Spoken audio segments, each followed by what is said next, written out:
안쪽을 잠깐 보여드릴까요? 좋아요. 열 수 있어요, 이거를? 네. 와. 우와. 오, 이렇게 열리는군요. 이 챔버는 우주의 대기 환경과 매우 흡사한 진공 상태를 만들어주는 장치입니다. 이 장치는 왜 필요한 것이며 무엇을 하기 위해 만들어졌을까요? 이거는 원자시계고요. 아, 이게 원자시계예요? 예, 시계를 정확하게 원자시계를 가지고 시각을 동기화하고 있고요. 아. 여기에는 보시면 GPS 수신기가 4대나 있어요. 네 대요? 왜냐하면 요 사이트, 요 관측 데이터가 이제 활용도가 좀 많아서 그런데 이곳은 지구 주변에 위치하고 있는 인공위성들 중 위성 합법 시스템을 탑재한 위성들의 정보를 수신하고 그 데이터를 보관하는 곳입니다. 왜 이곳에 원자시계가 있는 걸까요? 그래서 저기가 다이아몬드의 입자들이 저 안에 액체 안에 들어가 있고요. 아. 예, 거기 이렇게 시커먼 게 이게 이제 다이아몬드이고요. 다이아몬드 슬러리. 여기는 무엇을 연구하는 곳이길래 무려 다이아몬드라는 값비싼 광물을 그것도 저렇게나 곱게 갈아 실험 도구로 쓰고 있는 걸까요? 그리고 이러한 것들이 우리의 우주와 지구를 이해하는데 대체 어떤 도움을 주길래 이러한 것들을 연구하는 걸까요?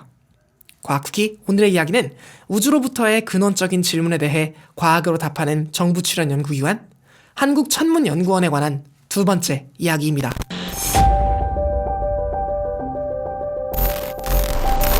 이따금 일상으로부터 벗어나고 싶을 때가 있거나 생각처럼 일이 잘 안 풀리는 느낌을 받을 때면 저는 종종 별을 보러 가곤 했었습니다.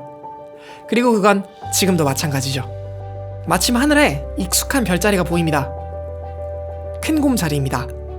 우리에게는 북두칠성으로 더 잘 알려져 있습니다. 요즘 같은 겨울에는 하늘에서 별자리를 하나 더 찾아볼 수 있는데요.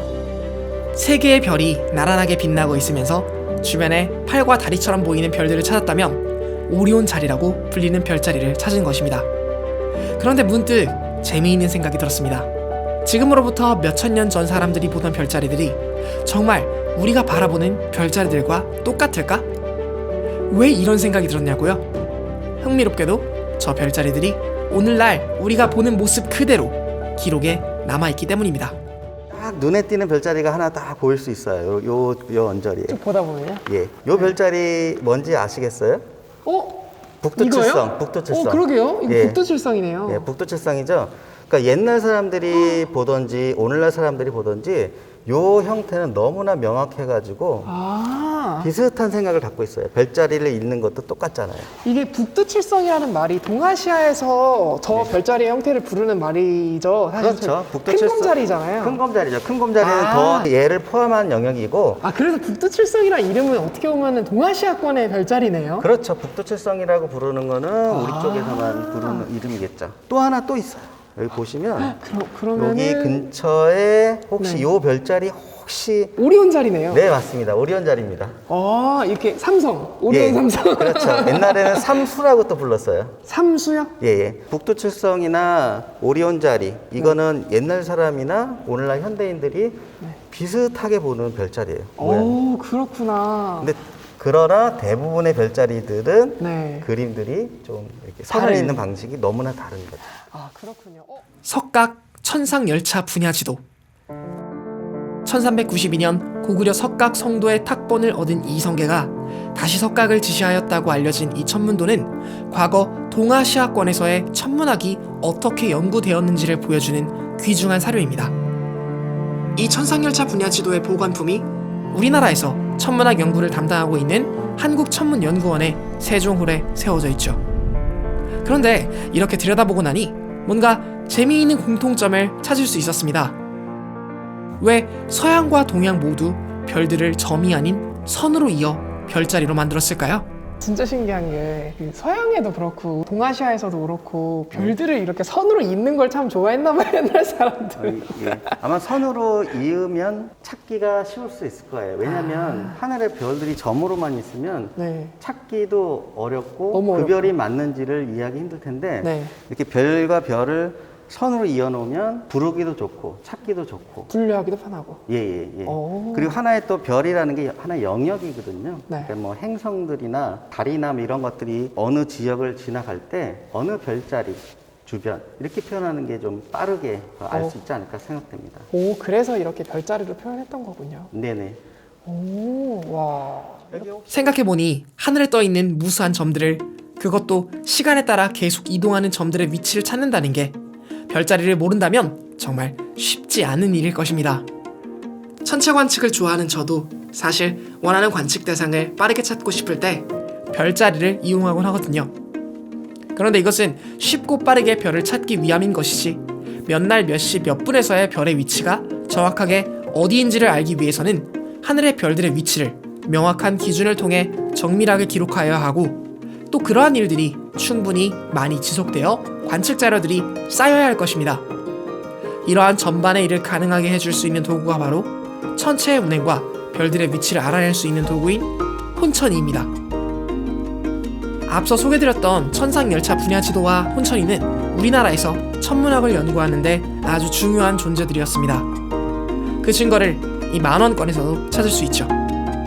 여기를 보시면 뱅크 오브 코리아 밑으로 몇몇 점들이 보이는데, 이 점들이 바로 천상열차 분야 지도에 기록되어 있는 동아시아에서 기록한 별자리들을 나타내고 있습니다. 뱅크 오브 코리아의 K 글자 밑부분을 잘 살펴보면 영상 앞부분에서도 확인할 수 있었던 북두칠성이 보이죠? 그리고 그 옆에 있는 뭔가 천구의 모형같이 생긴 이 도구가 바로 당시의 밤하늘 정보를 관측하는 도구인 혼천이입니다. 그리고 이 혼천이를 약식으로 만들면 간이가 되죠. 굉장히 웅장하죠. 네. 이게 그 오늘날로 따지면 네. 천체 망원경과 같은 역할을 하는 거예요. 이게요? 예, 혼천이라는 전통적인 관측기가 있었는데 너무나 복잡했어요. 복잡해서 간소하게 만든다고 해서 간이라는 이름으로 지어졌는데 천체의 위치를 측정하는 겁니다. 천체의 위치를. 예, 별의 좌표. 보시면 크게 두 덩어리가 있어요. 하나는 이렇게 비스듬하게 있는 덩어리가 있고, 네. 이쪽에 보시면 수직으로 수평으로 되어 있는 덩어리가 있는데, 네. 요 파트는 고도와 방위를 측정하는, 이거는 실제 이제 별의 위치인 오늘 현대천문학에서 얘기하는 적경과 적위를 측정하는 건데요. 네. 보시면 여기 실제로 여기 와서 네. 이거를 이제 관측을 하는 겁니다. 이렇게 뭐 아. 태양을 볼 수도 있고요. 네. 밤에는 별을 볼 수 있겠죠. 눈금들이 있어요. 오. 그래서 북극으로부터 거리를 측정할 수 있고, 네. 현재 지금 뭐 관건 장치는 있지만 돌려서 네. 여기 이제 별자리들이 새겨져 있어요. 여기 성수도 있고 장수도 있고 익수도 있고. 얘가 돌아가는 건 이 전체 세로축의 시스템을 가로로 돌리는 애고, 그렇죠. 얘는 이제 높이를 그렇죠. 예, 고도를 측정하는 극고도. 이렇게 일정하지 않은 건 실제 하늘에 있는 별들의 위치 때문인 거죠. 그렇죠. 이런 별들은 아까 전에 천상열차 분화지도에 그 28개 별에 다 있는 거고요. 네, 맞습니다. 오. 네. 우와. 이뿐만이 아닙니다. 1년 365.251을 세세하게 알 수 있는 해시계와 그림자 위치 하나로 1년 중 절기와 시간을 바로 알 수 있는 앙불구, 천상열차 분야 지도를 바탕으로 천구 위에 별자리가 어떻게 위치하는지 직관적으로 확인할 수 있는 도구인 혼상의, 마지막으로 기계적으로 작동하는 시계와 혼천이를 결합한 혼천시계까지, 이 모든 것들을 바탕으로 우리가 확인해 볼 수 있는 것은 과거의 수많은 사람들도 오늘날의 우리가 품은 열정만큼 하늘을 사랑했다는 것이 아닐까요? 그럼 이제 고천문학을 이제 한국천문연구원에서 연구한다는 거는 어떤 의미를 가질까요? 고대 천자들의 관측 기록들을 현대천문학에 이용하는 메인 이슈가 있는 거고요. 이제 그거를 하기 위해서 여러 가지 의기복원도 해야 되고, 칠정산이나 뭐 시연력이나 이런 역법 연구도 해야 되는 것이고요. 네. 이제 그런 거를 통해서 우리가 선조들의 과학들을 다시 재조명하고, 네. 그런 성과물들을 과학관이나 전시를 통해서 선조들의 전통도 주고, 또 과학적 창의력 같은 것들을 도움을 줄 수 있는 그런 역할을 할 수 있을 거라고 생각합니다.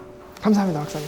과거의 학자들이 지상에서 하늘을 쳐다보며 우주를 향한 호기심을 품어왔다면, 재미있게도 오늘날의 우리들은 우리가 살고 있는 터전인 지구에 대한 호기심을 우주로부터 관찰하며 해결하고 있습니다. 우리가 GPS라고 흔히 알고 있는 GNSS라는 이름의 시스템으로 말이죠. 사실 일반적으로는 GPS로 많이 알고 있잖아요. 예. GNSS라는 용어를 말씀해 주시고 있는데 두 용어의 차이가 있을까요? GPS는 미국에서 만든 전지구 위성 항법 시스템이에요. 그래서 글로벌 포지셔닝 시스템. 미국에서 만들었어요. 예, 미국이 운영하고 있는 위성 시스템을 GPS라고 부르고요. 통틀어서 일컬을 때는 GNSS라고 불러야 되는 게 되는 거죠. 그렇군요. 그럼 GNSS는 글로벌 내비게이션 새틀라이트 시스템으로서 전 지구에 퍼져 있는 위성으로부터 위치 정보를 제공하는 시스템을 통칭하는 용어를 말합니다. GPS는 이러한 항법 시스템 중 미국이 운영하는 시스템을 의미하며 이외에도 러시아가 운영하는 글로나스, 유럽연합의 갈릴레오, 그리고 중국의 베이두 등 다양한 위성 항법 시스템들이 있죠. 기본적으로 위성 항법 시스템은 인공위성이 송신한 신호에 담긴 위치와 시각 정보를 이용하여 수신기까지의 거리를 측정할 수 있고 이를 이용하여 수신기의 위치를 결정할 수 있는 시스템입니다.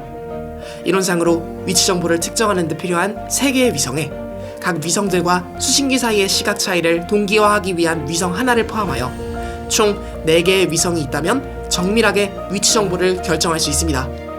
이 관측 데이터는 지구와 지구를 둘러싼 우주 공간을 연구하는 데 매우 중요한 데이터인데 이러한 위성 항법 데이터가 모이는 곳을 우리는 GDC, 글로벌 데이터 센터라고 부르고 있으며 전 세계 몇 안 되는 이 GDC를 보유하고 있는 기관들 중 하나가 바로 제가 방문한 이곳인 한국천문연구원인 것입니다.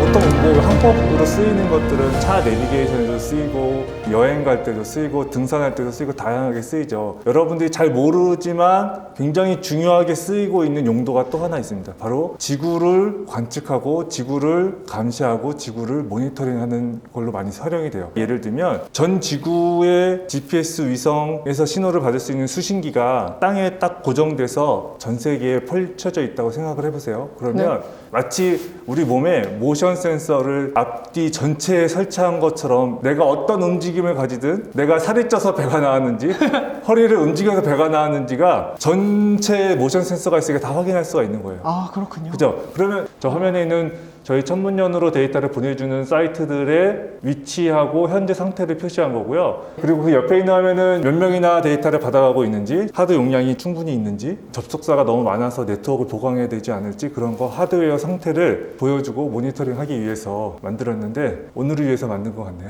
아, 그렇군요. 현재 GDC라고 부르는 데이터 센터가 한 6개 정도 있는데 중국이 들어오기 전에는 아시아 지역에선 유일하게 데이터 센터로 운영하고 있어서 아시아 지역에 있는 관련 연구부다들한테 정보를 제공해주고 이 데이터가 미국에만 있다고 생각해보면 미국의 네트워크에 문제가 생기면 우리는 연구 데이터를 얻을 수가 없는 거예요. 그러니까 그렇겠네요. 그런 허브들이 전 세계에 몇 군데가 있어야 되고 그 역할을 저희가 하고 있습니다. 아, 그렇군요. 물론 저희가 그 역할을 하게 된 이유는 저희가 관련 연구를 하기 때문에 어떻게 보면 발런티어로서 거창하게 얘기하자면 전 세계 과학계에 기여를 하고 있다고 생각하시면 될 것 같습니다. 아, 그렇죠. 위성 데이터를 보관하는 데이터 저장소로서의 역할뿐만 아니라 전 세계에서 접속할 수 있는 액세스 포인트로서 GNSS 데이터를 기반으로 연구하는 모든 사람들을 위해 GDC는 큰 기여를 하고 있었던 것입니다. 이제 우리가 일반 민간에서 이용하는 내비게이션도 물론 중요하겠지만 지구과학을 연구하는 연구자의 입장에서는 지구의 다이나믹한 변화를 실시간으로 계속해서 기록하고 그 기록된 데이터를 바탕으로 지구 동력학을 이제 이해하는 데 목적이 있는 건가요? 조금 더 확장하면 네. 저희가 이제 우주를 바라보고 있는 시대에 있잖아요. 네. 우리가 어디론가 도약을 하려고 하면 그 도약하고자 하는 출발점을 정확히 알아야지 목적지를 정확히 갈 수가 있어요. 출발점에서 내 자세가 이상하게 돼 있으면 도착할 때 이상하게 돼 있죠. 내가 있는 곳의 위치, 내가 있는 곳의 상황, 형태, 동력학을 정확히 아는 것은 결국 지구의 출발점, 우리가 우주로 나가는 그 출발점에 대해서 정확히 이해하고 있다는 거예요. 저희가 달로 가든 다른 행성으로 가든 스타워즈에 보면 타임오픈 가가지고 버튼 누르면 쫙 해서 가잖아요. 출발할 때 딱 맞춰놓고 가야죠. 아, 그쵸. 출발할 때 못 맞추면 딴 데 가 있는 거예요. 출발점을 정확히 맞춘다는 의미에서 그 역할도 하고 있다고 생각하시면 될 것 같습니다. 이것을 활용해 지구의 동력학을 분석하면 물론 넓고 광활한 우주 속에서 우리의 행성의 좌표를 명확하게 하는 일에 초석을 만들 수 있다는 사실이 듣다 보니 정말 우주 시대가 머지않아 다가오지 않을까 하는 기대를 만들어주는 순간이었습니다. 지금까지 위성을 통해 우리 지구를 바라봤다면 이번에는 위성을 통해 우주로 시선을 돌려볼 차례입니다. 계속해서 만나볼 곳은 위성을 활용해 우주를 관측하는 망원경을 제작하고 이 망원경들의 성능을 연구할 수 있는 공간 우주 망원경 실험실입니다.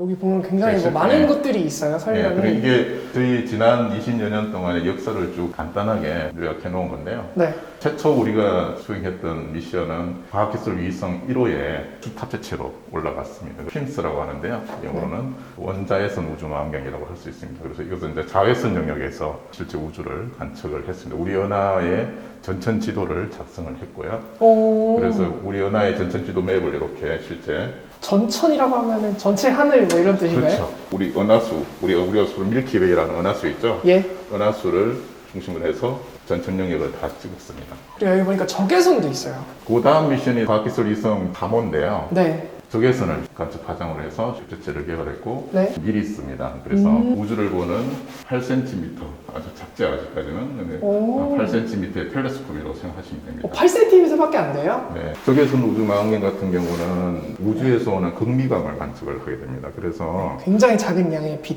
핀스는 네. 자외선에서 우리 전천을 찍었다면 우리 네. 은하를 기준에 우리는 여기는 IR 파장에서 파장이 0.9에서 2마이크로미터 요 정도 파장 영역에서 실제 우리 은하 360도까지 한 6도 정도 네. 영역을 실제 모자이크로 이렇게 이미징을 만들어서 이렇게 지금 붙인 겁니다. 그래서 와. 가시광선 영역으로부터 먼 영역에 있는 원자외선으로 우주를 관측하는 망원경인 핌스와 반대로 적외선 영역을 활용해 관측하는 망원경인 미리스. 두 망원경 전부 허블 우주 망원경과 같이 지구 궤도에 올라타 우주 공간 속에서 우주를 들여다보는 망원경들로서 임무를 수행했습니다.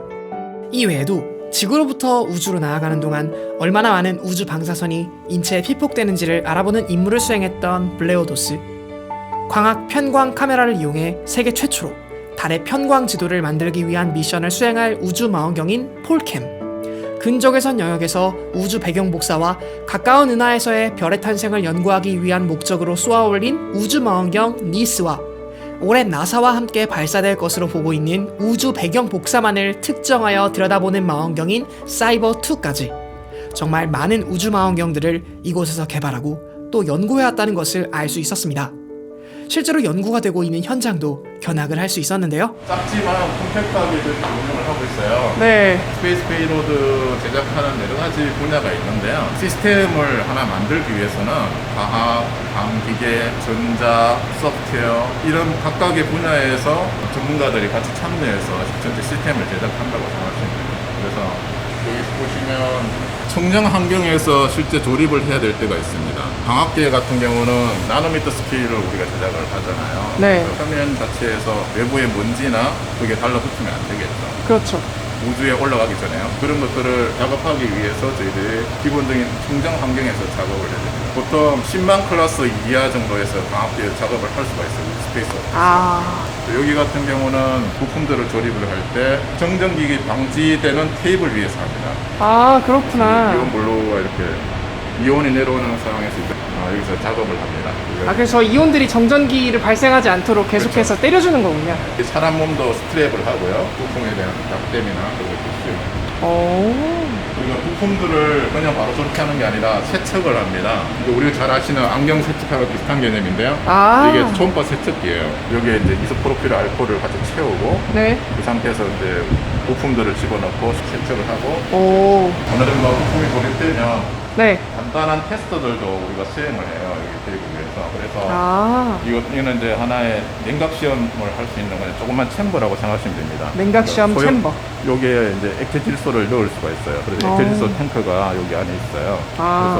그래서 디텍터를 아까 말씀드린 대로 극저온으로 냉각을 해야 되잖아요. 네. 전체 조립을 하기 전에 네. 그 녀석의 성능을 보기 위해서 여기 안에 이제 조그만 시험 챔버 안에 넣고 디텍터 자체만 냉각을 해가지고 퍼포먼스를 보는 그런 작업들을 하고 있습니다. 저온에서 잘 작동하는지. 네. 근데 실제 우리 저희 리스에 사용되었던 네. 전장 박스 모양을 보여드리고 있습니다. 옛날 오, 그렇구나. 모형이에요? 네, 이제 EM 모델이라고 생각하시면 됩니다. 어. 엔지니어링 모델. 사이버의 실제 GSA 쪽, 그러니까 일렉트로닉스 관련된 쪽을 개발했습니다, 같이. 그래서 실제 탑재되어 있고 지금 이제 발사 준비를 하고 있습니다. 기판이네요. 네, PCB 설계나 이런 분들 저희 팀이 같이 하고 있고 테스트나 이런 부분을 저희들이 수행을 한다고 생각합니다. 이런 합체체 시스템을 저희들이 제작하고 조립을 해서 어느 정도 시스템을 만들면 네. 우주 환경에서 정말 이게 제대로 동작하는지에 대해서 이제 우리가 한번 지상에서 테스트를 할 필요가 있습니다. 그렇죠. 우주 환경을 모사하는 실험이 여러 가지가 있는데요. 네. 그 중에 하나가 열진공 실험입니다. 아, 그렇군요. 챔버 안에 합체체를 넣고 그 진공 펌프를 이용해 실제 펌핑을 해서 우주에서 비슷한 진공도로 만들고 냉각하고 히팅을 하고 이렇게 반복을 하면서 이제 사이클링을 하는 거죠. 우주 망원경이라는 것은 결국 우주의 극한 환경에서도 제대로 동작을 해야 하기 때문에 이렇듯 우주 환경을 모사할 수 있는 챔버가 필요하다는 것을 함께 들여다볼 수 있었습니다. 이 장비가 이 연구실에서는 최종 보스 같은 느낌으로 다가오네요. 다음으로 만나볼 곳은 빛을 반사하는 거울의 성능을 연구하는 곳인 광학연마기술개발실험실입니다. 한국천문연구원에서도 이곳이 퍼블릭하게 소개된 적은 극히 드물다고 하셨을 정도로 생소하겠지만 그러한 곳이야말로 여러분과 저에게 있어서는 설레는 공간이 아닐 수 없겠죠? 이 장비가 사실 세계 하나 있는 겁니다. 아, 예. 그래요? 천문연구원이 정말 개발을 한 그런 연마 장비이고요. 얘는 실리콘인가요? 이제 실리콘 카바이드라는 아. 그런 소재입니다. 실리콘 카바이드요? 예. 요것을 보통 이렇게 거울로 만들지 않습니다. 왜냐하면 되게 딱딱해가지고 네. 이거 연마하기가 되게 어렵거든요. 아, 그렇군요. 예. 그런데 저희가 이것을 어떻게 하면 잘 좀 연마할 수 있을지 그런 거를 실험하기 위해서 이렇게 샘플로 만들어 본 겁니다. 예. 오, 그렇군요. 네. 여기 혹시 이게 찍히실지 모르겠습니다만 여기 약간 그 점 같은 게 그게 보일까요? 요 점을 말씀하시는 거죠? 네네, 거기서 점점점점 해가지고 쭉 있는, 네. 오. 여기 있는 요 점들을 저 공구로 이제 연마를 하는 겁니다. 이 점들을 연마를 해서 우리가 잘 이해할 수 있으면은 네. 그것이 전체적으로 연마를 하는 가장 기본 단위가 되는 건데요. 아. 그 기본 단위를 우리가 잘 알면은 연마하고 싶은 대로 이제 연마를 할 수 있는 거죠. 아, 그렇군요. 그래서 실제로는 여기에 요거를 이제 장착을 해서 네. 고정을 시키고요. 네. 저기 있는 펌프에 연결한 거네요? 네, 실리콘 카바이드가 매우 딱딱하기 때문에 다이아몬드로만이 연마가 될 수 있습니다. 그 나머지는 이 실리콘 카바이드를 연마할 수가 없어요. 딱딱해서. 나머지는 자기네들이 갈리겠네요. 그렇죠, 맞습니다.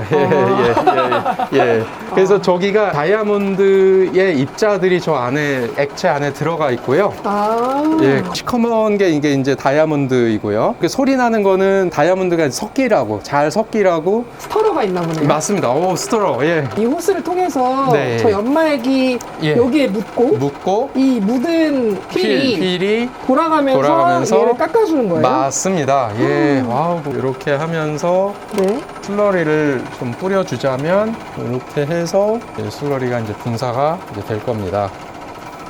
네, 이렇게 해서 분사가 되면서 네. 예, 여기 있는 로드셀이 휠이 그 SiC 소재를 누르는 그 힘을 나타내 주는 건데요. 네. 천천히 내려가고 있는데 네. 이 수치가 대략 한 105점 몇 정도가 되면 실제로 접촉이 되는 겁니다. 예, 아, 그래서 그렇군요. 그 순간에 얘가 수치가 올라가게 되는 건데요. 아, 마이크로 단위로 움직이네요? 예, 맞습니다. 예. 네. 이제 슬슬 로드에 걸리겠네요? 예, 맞습니다. 예. 오, 올라가기 시작해요. 예. 이렇게. 저희가 주로 쓰는 것은 한 0.05에서 0.11 정도, 아. 그 정도 수치로 요 힘을 제어를 한 다음에 아주 얇게 누르네요. 굉장히 와. 적은 힘으로 그렇게 누른 다음에 와. 예, 요 제어 시작을 누르게 되면 네. 예, 여기서 뭐 이렇게 해서 좀 미끄러졌는데 예. 긁히지 않았을까요? 긁히는 게 맞고요. 예.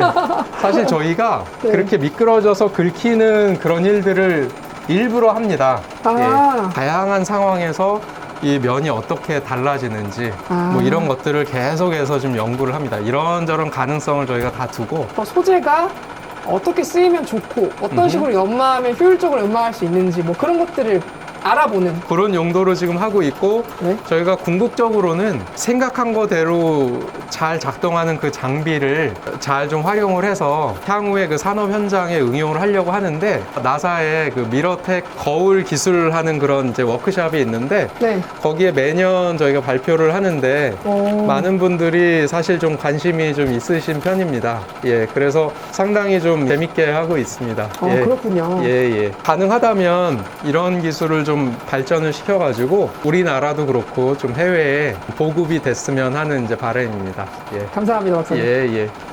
그동안 너무 단단해서 연마 대상으로서 사용되지 못했던 소재인 실리콘 카바이드, 즉 탄화 규소와 같은 소재를 다이아몬드 슬러리를 활용하여 원하는 대로 연마할 수 있다면 실리콘 카바이드 고유 특성인 가볍고 단단한 성질로부터 우주 망원경 등에 활용될 광학면으로서 매우 가치 있는 소재가 되어줄 것입니다. 그렇기 때문에 나사를 포함한 여러 기관에서 관심을 가지고 들여다보고 있는 것이겠죠. 마지막으로 만나볼 곳은 우주 전파를 연구하는 전파 망원경의 핵심 부품, 카메라로 비유하자면 이미지 센서와 같은 부품을 연구하고 제작하는 곳인 수신기 측정 개발실도 만나볼 수 있었습니다. 수신기를 측정하는 장치인데요. 네. 이 안에 천문용 수신기가 들어가 있고 신호를 넣어서 나오는 시그널이 우리가 원하는 형태로 나오는지 측정하는 그런 형태입니다. 그래서 여기 아래 이제 수신기 아래판이 보이는데 이게 아래서부터 이렇게 삽입이 되거든요.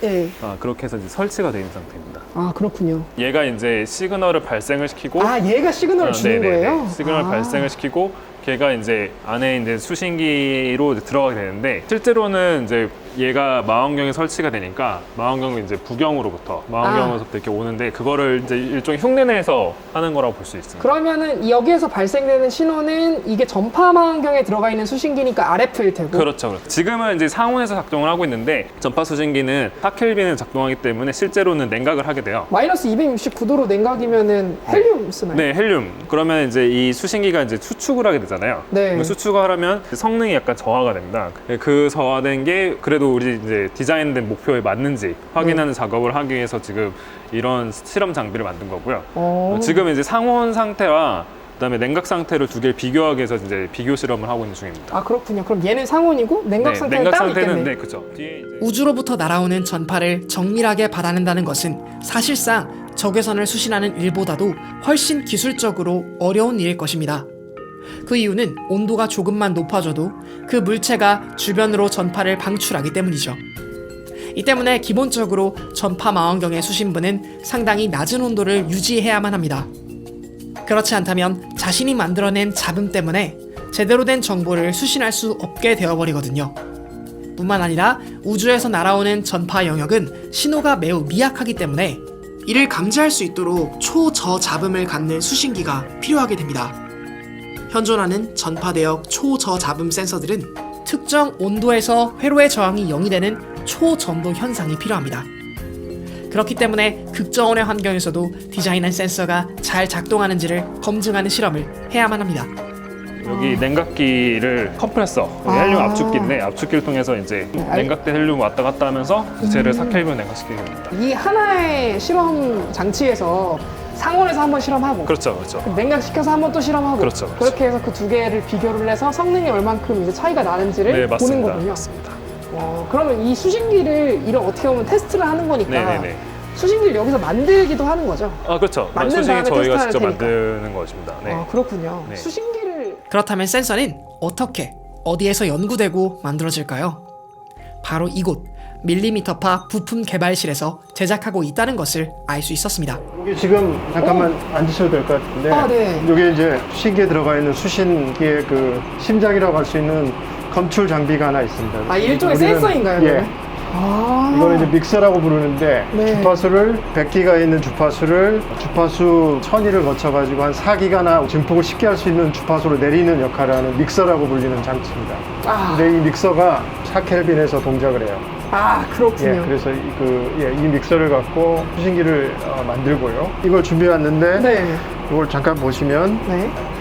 되게 전체에서 수신된 신호는 시간에 보면은 뭐 이렇게 굉장히 잡음처럼 보여요. 굉장히 지저분한. 예, 지저분하죠. 근데 네. 이거를 수신을 한단 말은 우리가 다루기 쉬운 주파수의 레벨로 낮춘다는 소리입니다. 그 다음에는 우리가 이제 뭐 신호 처리 장치, 여러분들 핸드폰에 있는 뭐 장치들하고 똑같다 생각하시면 되겠습니다. 그 장치를 통해 갖고 굉장히 불규칙한 잡음 같은 신호에서 우리가 신호를 빼낼 수가 있어요.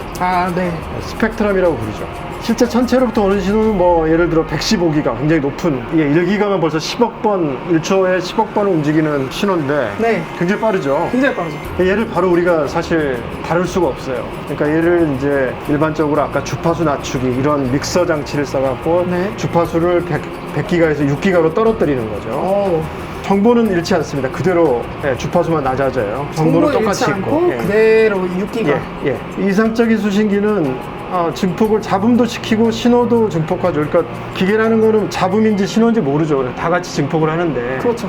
실제 수신기는 증폭만 할 뿐 아니라 자기가 잡음을 더하게 됩니다. 아, 잡음이 만들어져요? 예. 모든 물리적인 장치들은 다 잡음을 만듭니다. 사실 제 디지털 카메라도 잡음을 노이즈가 만들고 끼겠죠. 있죠. 예. 근데 이 잡음이 더해진 게 큰 신호는 크게 문제를 일으키지 않는데 네. 천체로부터 오는 신호는 굉장히 작다고 생각하시면 됩니다. 그 신호가 굉장히 작기 때문에 그 신호를 이렇게 잡음이 더해지면 여러분이 빛이 굉장히 밝은 빛이 있는데 어두운 백열등이 하나, 태양 옆에 있는 백열등을 여러분이 수신한다고 생각해 보세요. 그러면 뭐 굉장히 힘들겠죠. 굉장히 너무 힘들죠. 밝고 이게 있는지 없는지 모르겠죠. 네. 똑같은 원리로 생각하시면 됩니다. 아. 잡음이 더해지면 약한 신호들은 검출하기가 힘들어져요. 그걸 검출하려면 태양빛을 가리던지 안 그러면 엄청난 굉장히 오랜 시간 여러분들이 관측을 해야지 얻을까 말까 하게 되죠. 수신기는 어떻게 해야 되냐면 잡음을 덜 더해야 되고, 수신기가 안정이 안 돼 있고 막 시간에 따라 출렁출렁 되면 안 되겠죠. 그럼 이게 신호인 줄 알겠죠. 그쵸. 굉장히 안정적이어야 돼요. 예. 그렇군요. 사실 저희가 만드는 수신기의 목적은 여기 굉장히 잡음이 작고 굉장히 고한 정도의 수신기를 개발해야 되고요. 그런 디바이스로 아까 초전도 믹서가 굉장히 저잡음이고 저잡음으로 안정적으로, 그러니까 망원경이 사실은 굉장히 미약한 에너지를 모으고 모아진 초점면에 있는 시그널을 잡음 없이 검출해내는 게 수신기의 1차적인 목적이고요. 그다음에 그 만들어진 신호를 뒤쪽에서 이제 신호 처리를 통해서 이제 알아내는 그런 게 이제 전파 천문학이 하고 있는 일이라고 생각하시면 되겠습니다. 감사합니다, 박사님. 고맙습니다. 네. 전파 망원경을 통해 얻은 신호에서 유의미한 신호를 잡음 없이 받아내기 위한 연구. 대덕 전파 망원경을 통해 심원 천체들의 특성을 연구할 수 있었던 것도, 또 초장기선 전파 간섭계 시스템이라는 획기적인 아이디어를 만들어 블랙홀을 들여다볼 수 있을 정도로 높은 분해능의 전파 망원경 시스템을 구축할 수 있었던 것도 모두 우주에서 일어나고 있는 미묘한 신호를 예리하게 검출해낼 수 있는 믹서와 같은 센서의 개발 덕분이라고 할 수 있지 않을까요? 서사 이래, 아니 어쩌면 그 이전부터 품어왔을 우주에 대한 호기심은 인간이라는 존재에 대한 철학적 질문을 던져주는 것을 넘어 좁게는 우리 지구를 이해하는 것으로 시작하여 넓게는 우주의 탄생 원리까지 들여다볼 수 있도록 그 지경을 넓혀왔습니다. 오늘 함께한 여러 실험실들의 성과가 언뜻 보면 전혀 다른 연구 분야처럼 보일지도 모르겠습니다만, 이 모든 연구가 하나의 질문 아래 선으로 이어져 있는 것처럼 느껴졌습니다. 우리는 아직 너무나도 장대한 스케일의 우주에 대해 모르는 것이 많습니다. 그렇기 때문에 상상도 많이 피어나는 분야이기도 합니다. 1990년 2월 달콤했던 어느 날 공개된 보이저 1호에서 촬영한 사진에서는 우주 속에서 우리가 얼마나 작은 존재인지를 실감하게 되기도 했습니다. 창백한 푸른 점으로 묘사된 저 작디 작은 공간 속에서 오직 우주에 대한 호기심 하나만으로 이렇게나 많은 지식들을 쌓아 올릴 수 있었던 것은 우주에 대한 근원적인 질문들을 꾸준히 던진, 그리고 그것들을 과학이라는 도구를 활용해 이성으로 이해하고자 노력했던, 그리고 지금 이 순간에도 각자의 위치에서 노력하고 있는 수많은 연구들 덕분이 아닐까요? 과학쿠키였습니다. 감사합니다. 영상 재미있게 보셨나요? 이 영상은 우리나라에서 천문학과 우주과학을 연구하고 있는 정부 출연 연구기관인 한국천문연구원의 제작 지원을 통해 기획되고 제작된 영상입니다. 한국천문연구원은 천문 우주과학의 발전에 필요한 전반적인 학술 연구와 관련 기술을 개발하는 업무를 종합적으로 수행하는 정부 출연 연구기관입니다. 천문학과 우주과학에 관한 연구는 물론 천체관측 시설의 운영과 관리, 대국민 천문 지식 및 정보를 보급하는 사업 등 우리나라 천체 연구를 대표하는 연구기관이죠. 이번 기회에 지난 영상의 후속편으로서 이렇게 또 협업을 통해 만나뵐 수 있었는데요. 이 영상이 제작될 수 있도록 지원해주시고 또 견학과 인터뷰를 도와주신 한국천문연구원에게도 다시 한번 깊은 감사의 말씀을 드립니다. 과학쿠키 채널은 여러분의 영상 몰입을 위해서 메인 영상이 진행되는 동안에는 광고가 노출되지 않도록 임의로 설정하고 있습니다. 그러한 이유에서 채널 운영의 대부분은 후원금 및 영상 제작 지원을 통해서 이루어지고 있죠. 아래 설명란에 있는 링크 또는 구독 버튼 옆에 있는 멤버십 가입을 통해서 채널에 후원을 해주실 수 있습니다. 여기 크레딧으로 올라가고 있는 모든 분들께서도 이 후원을 통해서 채널을 운영을 도와주시고 있죠. 추가로 후원해주시는 모든 분들께는 영상 제작되는 동안에 미공개 영상도 만나볼 수 있도록 도와드리고 있으니까요. 연구자들의 이야기와 영상 속 뒷이야기가 궁금하신 모든 분들께서는 이 멤버십 가입을 통해서 비하인드 영상을 만나보시는 것도 좋을 것 같습니다. 영상 끝까지 시청해주셔서 정말 감사드립니다. 전 또 다음 영상으로 여러분들을 찾아뵙도록 하겠습니다. 언제나 그랬듯 과학을 쿠키처럼